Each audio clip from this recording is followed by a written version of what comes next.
bago sa iba pang mga balita, maki-update ho tayo mga kabombo. Makakasama ho natin ang Counsel for the Prosecution, isa pong batikang abogado si Attorney Armando Virgil Ligutan. Kung babalikan po natin si Attorney Ligutan na nagpresenta doon sa unang artikulo na tinalakay po sa may impeachment trial laban kay Vice President Sara Duterte. Thank you so much for joining us, Attorney Ligutan, sir. Si Bombo Genesis po ito. Welcome sa Bombo Radio Philippines, sa Bombo Network News. Tayo ho'y napapanood at napapakinggan sa ating 32 stations nationwide. Kamusta ho kayo after ho ng inyo pong initial na presentation sa Article 4 o yung threat article laban kay Vice President Sara, Attorney? So like what you said, no, natapos na yung isang article, yung threats saka destabilization. So the prosecution nagsimula na sa paglalatag ng ebidensya para sa the next article, that is confidential funds. So tuloy-tuloy yung prosecution in presenting yung mga ebidensya to prove yung kaso against the Vice President, this time confidential fund. Mm, mm. Since natapos na po ninyo yung presentation sa Article 4, I believe pwede na po natin pag-usapan kung ano po yung pinakamabigat na ebidensya ninyo pong ipresenta sa loob po ng 6 na trial day. Gumugulo po ang House ng 6 trial days para ho dito, Attorney. So yung sagot sa tanong na iyan, I think mabuti na point out mo na kaming mga prosecutor, we are treading carefully, no? Kasi nga para hindi namin pwedeng mag-comment or anything while the case is pending. Pero allowed yung sagot sa mga tanong kung based on ano na yung naipresenta. Ano na yung naipresenta sa korte, pwede yun, no? So yung ebidensya, natapos na yung article sa threat sa destabilization, yung pinaka-importanting ebidensya doon, yung video mismo. Yung video mismo yung ipinakita ng prosecution kung saan na narinig ng buong bayan. Tsaka ng mga senators na rin, senator judges, yung mga binitawang salita ng Vice President. Na sabi niya, nakipagkontrata na siya sa isang mamamatay tao upang patayin no less than yung presidente, yung former speaker of the House of Representatives, saka yung the first lady, yung kabiyak ng presidente mismo. So yun yung pinaka-importanting ebidensya na inilatag ng prosecution para sa article on threat sa destabilization. Yes. Pero may mga puna ho dati, Attorney, na yung mga statement, mga pahayag na yan ni Vice President Sara Duterte ay pawang mga political statements lamang. At sa end po ng House panel, paano nyo mapapatunayan na yung mga pahayag nga niya ay hindi lamang simpleng political statement, kundi isa ho talagang maituturing na criminal offense, Attorney?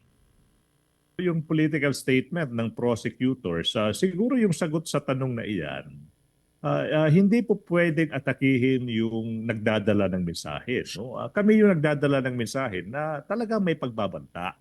Okay? Yung ebidensya mismo, galing mismo sa bibig ng Vice President. So yung sinasabing may political angle, political persecution, political attack, ano yan? That's noise. Ingay yan. Yung purpose niyan is malihis yung atensyon ng publiko sa ano ba yung issue? Ano ba yung issue sa threat sa destabilization? Yung issue is karapat-dapat pa bang magpatuloy as Vice President yung isang tao na nakipagkontrata na sa isang mamamatay tao upang patayin, remember, no less than yung presidente mismo ng Republika ng Pilipinas, yung asawa niya, tsaka yung former speaker. Yung sinasabing political statement persecution, ano yan? Ingay lang yan. Ingay yan. Expected yan kasi nga parang ang hirap namang depensahan.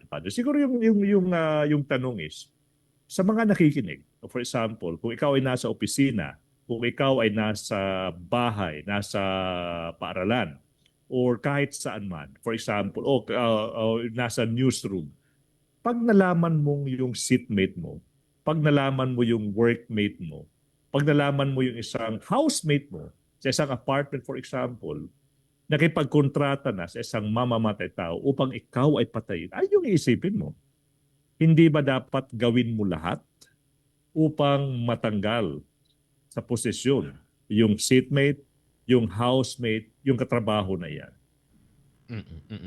Doon ho sa tatlong mga opisyal ng National Bureau of Investigation, Attorney, na inyo pong ipresenta bilang mga witness, nagkaroon po kayo ng chance na makausap po sila? Kasi parang after ho ng kanilang initial appearance ay parang marami ho yung mga well, let me use the term, bumatikos ho sa kanila, attorney? Okay. So yung ating mga witnesses, si JM Kalilong tsaka si Attorney Jeremy Lotok, no? Alala ko parang I just said thank you, no? Para sa services to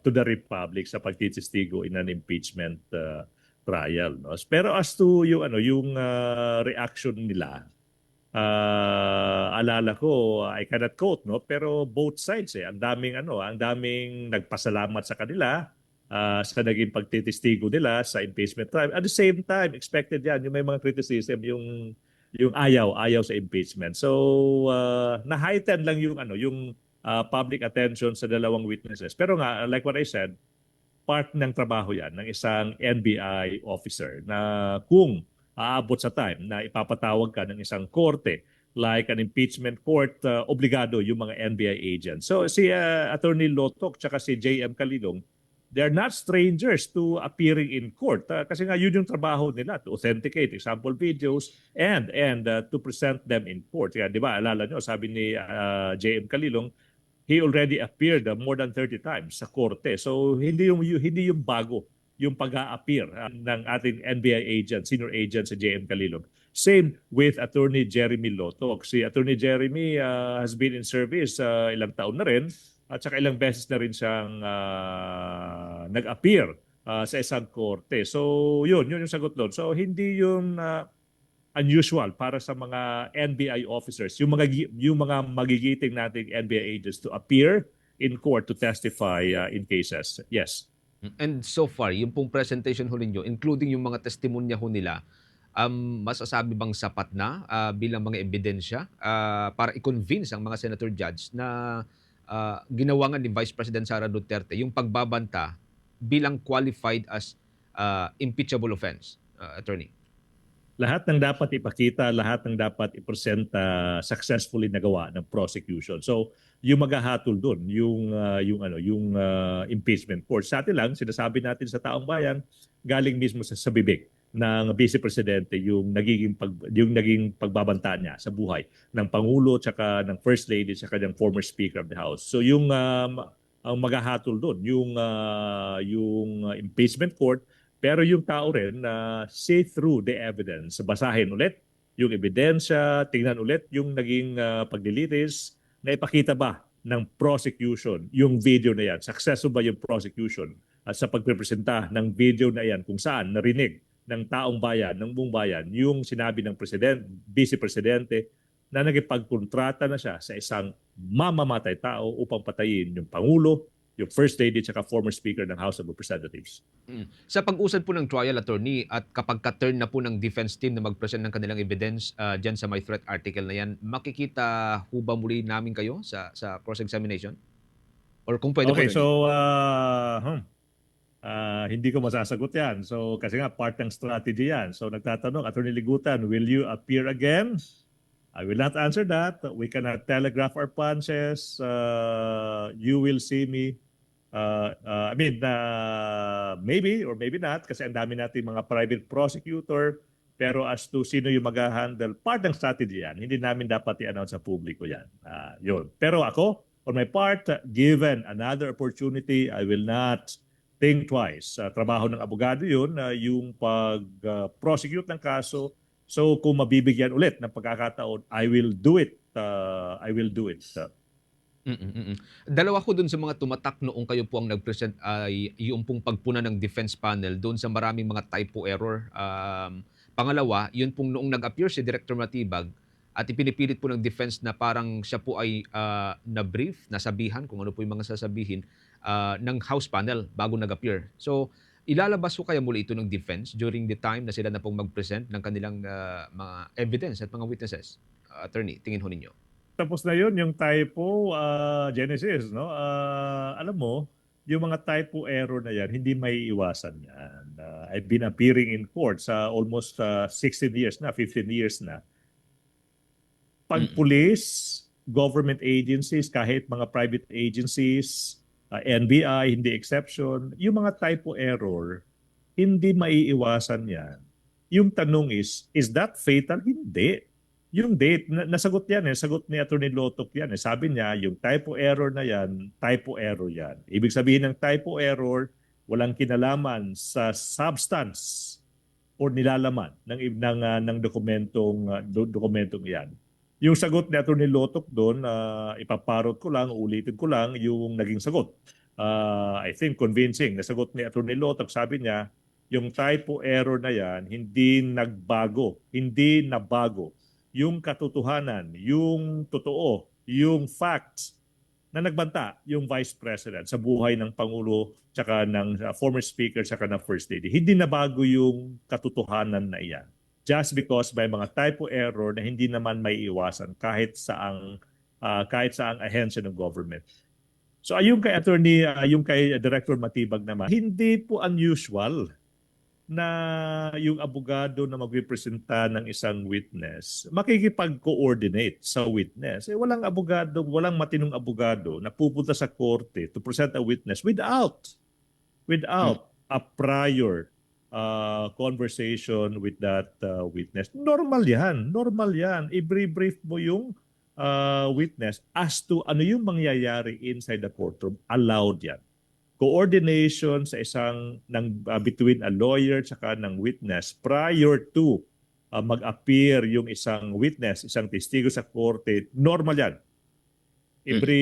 Sasabihin mo sa witness ano yung pwedeng mangyari sa courtroom. Normal yan. Yung hindi pwedeng gawin ng isang abogado tsaka never gagawin ng prosecution, yung pagsasabi sa isang testigo, ano yung isasagot niya sa mga tanong, bawal yan. Okay. Panghuli na lang ho siguro, nasa article na ho tayo na tumatalakay doon sa confidential funds. Pero may mga komento ho dati na inuna ho ng House panel yung threat article dahil ito raw yung quote-unquote pinaka-exciting na article sa buong complaint. Totoo ho ba ito, Attorney? Hindi pinaka-exciting. Talagang for me, isang bagay na the Vice President cannot deny. Isa to sa mga yung apat na articles malalakas. Pero isa tong pinaka-automatic na kaso eh.